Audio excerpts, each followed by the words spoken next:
নমস্কার বন্ধুরা, সিম্পল রন্ধনশালা চ্যানেলে আপনাদের সকলকে আরও একবার অনেক অনেক স্বাগত। আজ আমি আপনাদের সঙ্গে আরও একটা স্পেশাল স্ন্যাক্স রেসিপি শেয়ার করে নেব। কিভাবে খুব সহজেই কিমা কচুরি বানানো যায়, যেটা ঘুগনি বা আলুর দমের সাথে খুব সহজেই খাওয়া যাবে এবং অল্প উপকরণ দিয়েই বানানো যাবে, সেই রেসিপি চলুন বন্ধুরা দেখে নিই। প্রথমেই এখানে একটা গামলি নিয়েছি এবং তাতে 1 বাটি আটা নিয়েছি। তার সাথে নিয়ে নিয়েছি নুন সামান্য পরিমাণে। এবার নুনের সাথে পুরো আটাটা খুব ভালো করে মিশিয়ে নেব এবং এতে দিয়ে দেব 2 চামচ সাদা তেল।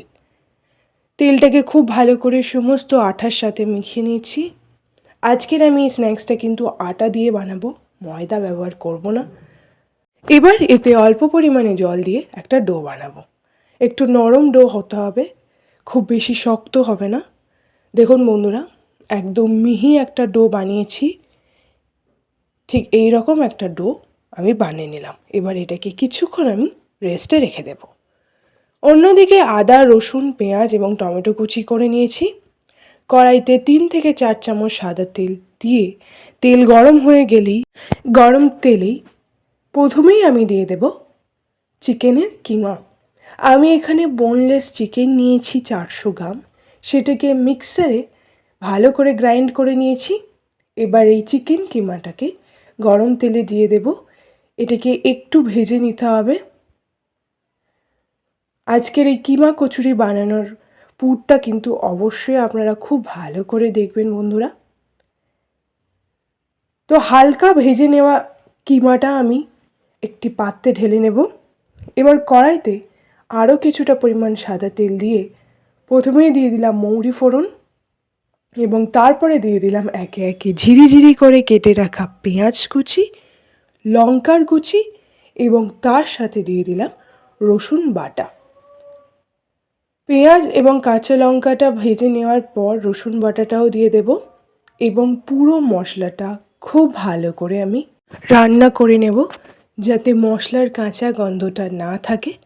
রসুন বাটা দেওয়ার পর এটাকে মিডিয়াম থেকে হাই ফ্লেমে একটুখানি ভেজে নিয়েছি। এরপর এতে আমি দিয়ে দেব স্বাদ মতো নুন। নুন আমি এখানে 1 চামচ দিয়েছি। নুনটা দেওয়ার পর এটাকে আরও কিছুক্ষণ আমি কষিয়ে নেব। দেখুন বন্ধুরা, রসুন বাটার কিন্তু গন্ধটা ঠিকঠাকভাবে বেরিয়েছে, অর্থাৎ রসুনটা ঠিকঠাক ভাজা হয়ে গেলেই এবার আমি ভেজে রাখা চিকেন কিমাটা দিয়ে দেব।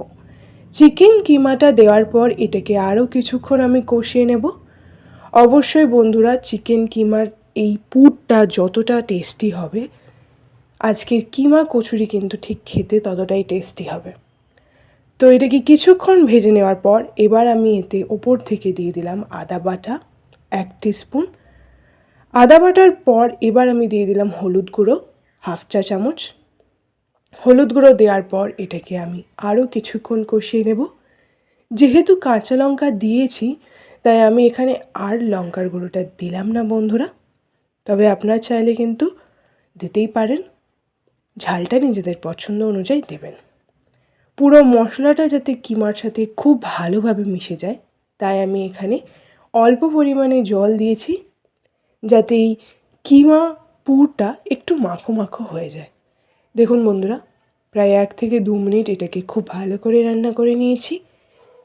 এই কিমাটা কিন্তু একদম রেডি হয়ে গেছে। এবার আমি উপর থেকে দিয়ে দেব ভাজা মশলা এবং গরম মশলার গুঁড়ো এবং তারপর দিয়ে দিচ্ছি ধনেপাতা কুচি। এটাকে আরও একটুখানি নেড়ে চেড়ে নিলেই কিন্তু আজকের এই কিমা পুর রেডি হয়ে যাবে।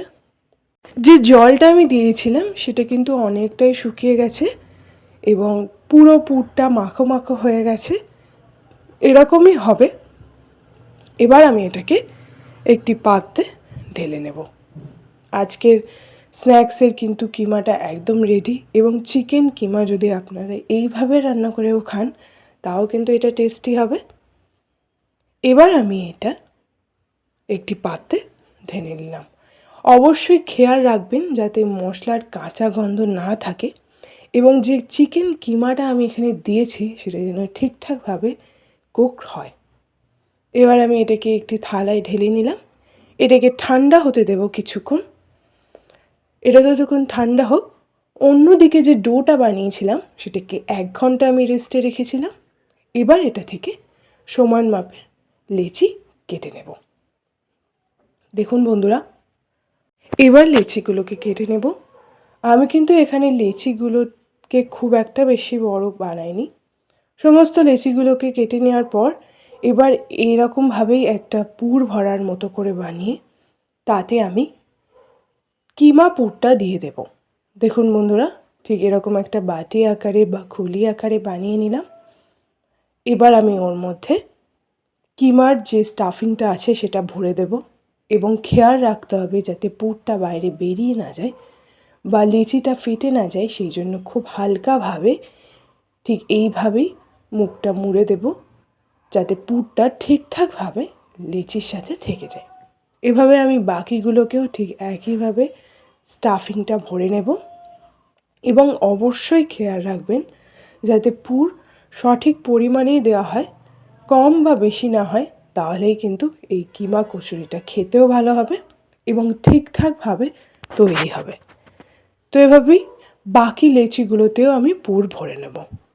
সবগুলো একে একে পুর ভরে নেওয়া হয়ে গেল বন্ধুরা। দেখুন বন্ধুরা, এভাবেই আমি সবগুলোতে পুর ভরে নিচ্ছি। খুব সহজ পদ্ধতিতেই আজকের এই স্ন্যাক্স রেসিপিটা আমি বানাবো। বিকেলের জলখাবারে কিন্তু এই কিমা কচুরি দারুণ জমে যাবে। আমি এখানে চিকেন কিমা দিয়েছি, আপনারা চাইলে কিন্তু মাটনও ব্যবহার করতে পারেন। একই পদ্ধতিতে আপনারা মাটনটা কিন্তু বানাবেন, শুধু মাটনটা বানানোর জন্য আরেকটু বেশি সময় দিতে হবে মাটন কিমাটা কুক করার জন্য। তো এভাবেই আমি সবগুলো খুব ভালো করে বানিয়ে নিলাম। এবার একে একে বেলে নেব। আটা দিয়ে আজকে এই পুরো রেসিপিটা আমি বানাচ্ছি, তাই এটাও কিন্তু আটা দিয়েই বেলে নিচ্ছি। আপনারা চাইলে কিন্তু তেল দিয়েও বেলতে পারেন, কোনো অসুবিধা নেই। সাবধানে বেলে নেব, কারণ পুরটা যাতে বাইরে বেরিয়ে না যায় সেই দিকটা খেয়াল রাখতে হবে। তাই হালকাভাবে আমি এটাকে বানিয়ে নিচ্ছি। এভাবেই মোটামুটি একটা সাইজের বানিয়ে নিলাম, ধারগুলো যাতে খুব একটা মোটা না থাকে। এইভাবেই কিমা কচুরিটাকে এক এক করে আমি সবগুলোই বেলে নেব। দেখুন বন্ধুরা, সবগুলোকে খুব ভালো করে বেলে নিয়েছি এবং পুরটা কিন্তু ভালোভাবেই বোঝা যাচ্ছে। সব কচুরিগুলোকেই খুব ভালো করে বেলে নিয়েছি। দেখুন বন্ধুরা, আজকের কিন্তু কচুরির জন্য সমস্ত কচুরিগুলো বেলা রেডি। এবার আমি এগুলোকে ভেজে নেব। তার জন্য কড়াইতে সাদা তেল দিয়ে দিলাম।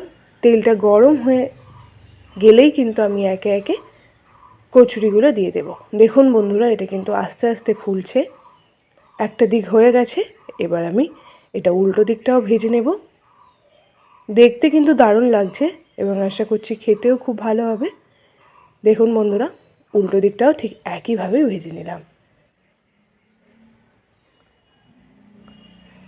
তো কিমা কচুরি কিন্তু রেডি হয়ে গেছে এবং একইভাবে আমি বাকি সবগুলোকেও একইভাবেই ভেজে নেব। তো আজকে তৈরি হয়ে গেল চিকেন কিমা কচুরি। তো অবশ্যই বাড়িতে এটা বানিয়ে দেখুন এবং আমাদেরকে কমেন্ট করে জানান কেমন লাগলো। ভালো লাগলে লাইক করে দিন, শেয়ার করে দিন। আমাদের চ্যানেল সিম্পি রন্ধনশৈলীকে সাবস্ক্রাইব করে দিন, পাশের বেল আইকনটিও প্রেস করে দিন। ধন্যবাদ।